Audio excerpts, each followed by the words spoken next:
तुम्हाला असं वाटतं व्यक्तिशः तुम्हाला या निवडणुकांमध्ये एक पॉईंट प्रूव्ह म्हणजे अनेक गोष्टी तुम्ही अभिमन्यू म्हटलात तो भाग आहे तुम्ही आम्ही बघितलं ही गोष्ट तुमच्याशी मी अग्री करेन की तुम्हाला सगळा हल्ला जो आहे एकत्रित विरोधी पक्षाच्या टार्गेटवरती देवेंद्र फडणवीस आहेत नॉबेसिस का तुम्ही मुख्यमंत्री राहिला आहात हे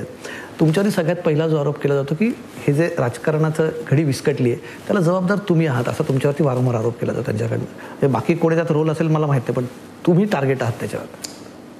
पक्ष फोडण्याची डॉक्टरेट या महाराष्ट्रामध्ये कोणाकडे 1978 पासनं डझनभर पक्ष फोडण्याचा अनुभव आणि डझनभर फॅमिलीज फोडण्याचा अनुभव हा पवार साहेबांकडेच आहे ना याचे भीष्मपितामह तर पवार साहेबच आहेत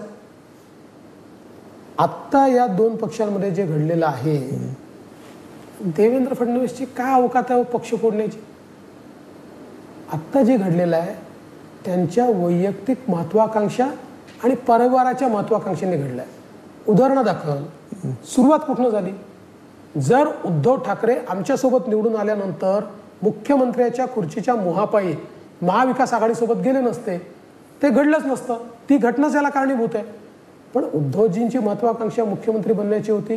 त्यांनी आम्हाला सोडलं त्यानंतर उद्धवजींची महत्वाकांक्षा वाढली आणि माझ्यानंतर माझा मुलगा झाला पाहिजे अशी महत्वाकांक्षा आली आणि त्यात एकनाथ शिंदेसारख्या जमिनीवरच्या नेत्याचं सफोकेशन सुरू झालं खच्चीकरण सुरू झालं आणि त्यातनं आपल्या अस्तित्वाची लढाई लढण्याकरता एकनाथ शिंदे बाहेर पडले तर आम्ही सोबत घेतलं आम्ही तर काही भजन करायला आलो नव्हतो आम्हाला जर संधी मिळाली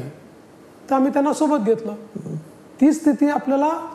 NCPत पाहायला मिळते NCPमध्ये 30 वर्ष अजित पवारांनी पवार साहेबांचा राईट हँड म्हणून पक्ष चालवला आणि अचानक त्यांच्या हे लक्षात आलं की प्रत्येक घटनेमध्ये पवार साहेब निर्णय करतात मागे हटतात त्यांना विलन बनवतात आणि हळूहळू त्यांची प्रतिमा कापण्याचं काम चाललं आहे आणि त्यांच्या लक्षात आलं की आता या पक्षात मला फ्युचर नाही आहे कारण पवार साहेबांनी ठरवलं आहे की सुप्रियातांना पुढे न्यायचं आहे त्यांना नेता करायचं आहे त्यांच्या आधी पक्ष द्यायचा आहे त्यांना संधी मिळाली तर मुख्यमंत्री करायचं आहे त्यावेळी आपल्या स्वतःच्या अस्तित्वाकरता अजित पवारांना बाहेर पडावं लागलं बाहेर पडले आमच्याकडे आले तर आम्ही घेतलं मी पुन्हा सांगतो आम्ही काही भजन करायला बसलेलो नाही त्याच्यामुळे जर एखाद्या पक्षातनं एखादा पक्ष बाहेर पडत असेल आणि त्यांना सोबत घेतल्याने आम्हाला फायदा होत असेल तर आम्ही घेतलं